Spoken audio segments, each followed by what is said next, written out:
In my previous video, I told you about Sirius Black, the brother who ran away from his family and childhood home.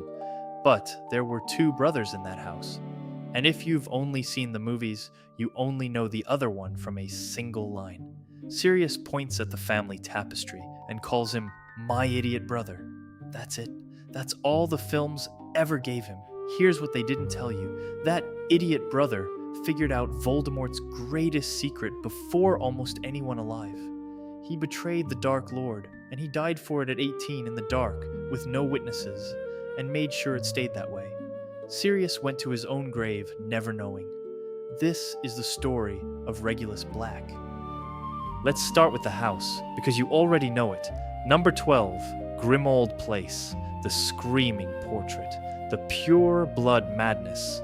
Sirius fought that house with everything he had and ran, but Regulus was the younger brother, the quiet one, and he did what younger brothers in broken families often do. He became everything his parents wanted, the good son, Slytherin like every Black before him, seeker on the house team, and the books give us one detail about his bedroom that tells you everything. Newspaper clippings about Voldemort, carefully cut out and stuck to the wall. A collage of them. He wasn't just obedient, he was a fan, a teenage boy, collecting articles about the rising Dark Lord the way other kids collect Quidditch posters, and at 16, he joined the Death Eaters. His parents were proud. Sirius would later sneer that their mother and father thought Voldemort had the right idea. So that's who Regulus was. The boy who stayed, the boy who believed, and he'd still be just that. A name on a tapestry, one more dead Death Eater, if Voldemort hadn't made one very small, very cruel request. One day, the Dark Lord told Regulus he needed a house elf just to borrow, and Regulus, eager, honored, desperate to please his master, volunteered Kreacher, the old family elf. And here's the detail that makes what follows hurt. Of everyone in that cold house, Regulus was the one who was kind to Kreacher. The elf adored him. Voldemort took Kreacher to a cave by the sea. Inside was a lake, an island, and a stone basin filled with a glowing green potion. You've seen it in the movies, and Voldemort needed to test that potion's defenses on someone. Disposable. He forced Kreacher to drink all of it. The potion doesn't just burn, it makes you relive the worst moments of your life while an unbearable thirst takes hold. Then Voldemort placed a golden locket in the empty basin, refilled it, and left. He got in the boat and left the elf on that island to die, and to be dragged into the black water by the dead things living in that lake. But Voldemort, in all his brilliance, forgot something. He thought of Kreacher as a tool. He never considered that a house elf's magic follows its master's orders above everything. And Regulus had told Kreacher, "Come home." So the elf did the thing Voldemort's cave was built to make impossible. He vanished home and told his master everything. Regulus listens to this broken, traumatized creature describe what the Dark Lord did to him, used him, tortured him, threw him away like a rag, and something in the true believer snaps. Not because of politics, not because the war was going badly, because of cruelty to a house elf, a being his entire family, his entire ideology said was worth nothing. And then his mind starts working. Why would Voldemort go to those lengths? A hidden cave, a poisoned basin, a lake of corpses, to protect one locket? Regulus kept his ears open. He'd heard the Dark Lord's arrogant hints about immortality, and this 18-year-old boy pieced together the secret that the entire wizarding world missed. A Horcrux. Voldemort had hidden a piece of his soul inside that locket. That was why he couldn't die. Then he decided what to do about it. And this is where Regulus Black becomes one of the bravest characters in the entire story. He didn't run. He didn't defect to Dumbledore, hand over the information, and hide. Maybe he didn't think anyone would believe a Death Eater. Maybe he knew what happened to families of traitors. Whatever the reason, he decided to do it himself, alone. He took a fake locket, a black family heirloom close enough to pass. He wrote a note and sealed it inside, and then he woke Kreacher and said, "Take me to the cave."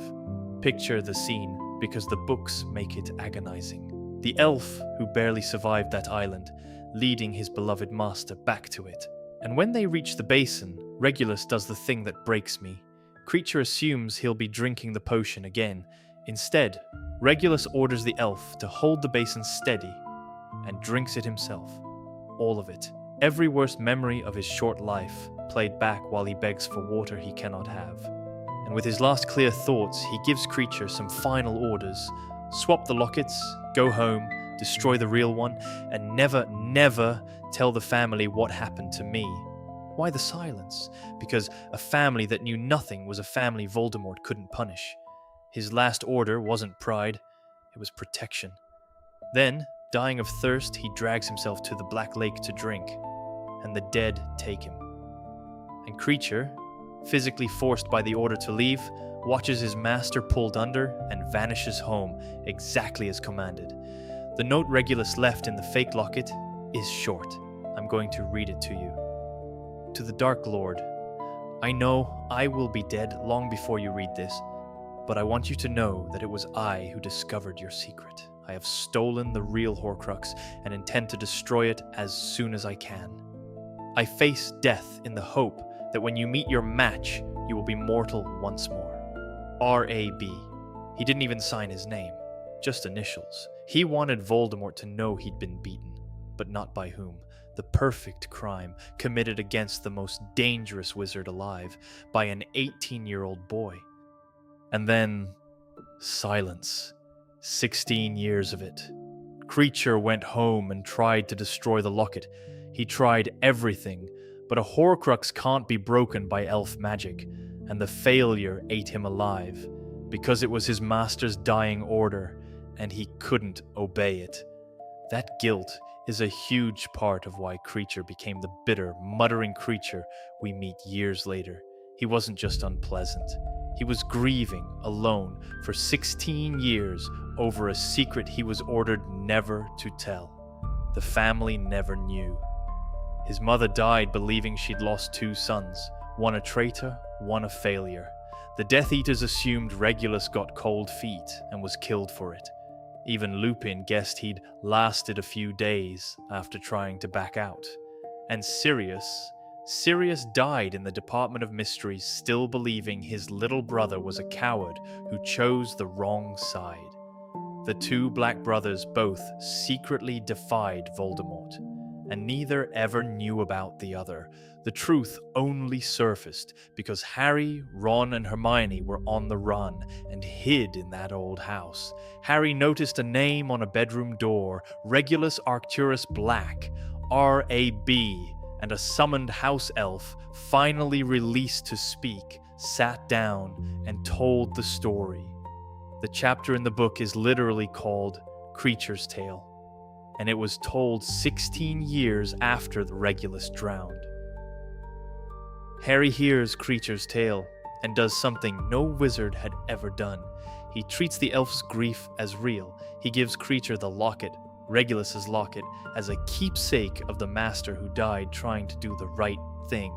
And months later, at the Battle of Hogwarts, when everything hangs in the balance, the kitchen doors burst open and the house elves of Hogwarts charge into the fight with carving knives, and at their head is Kreacher, Regulus's locket bouncing on his chest, screaming, "Fight!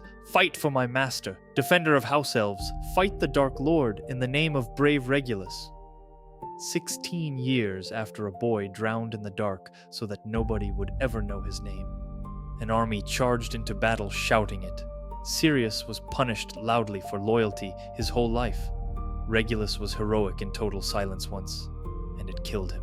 2 brothers, 1 broken house, and between them, they helped end the Dark Lord neither of them lived to see fall. The movies gave him 3 words: "My idiot brother." Now you know the rest.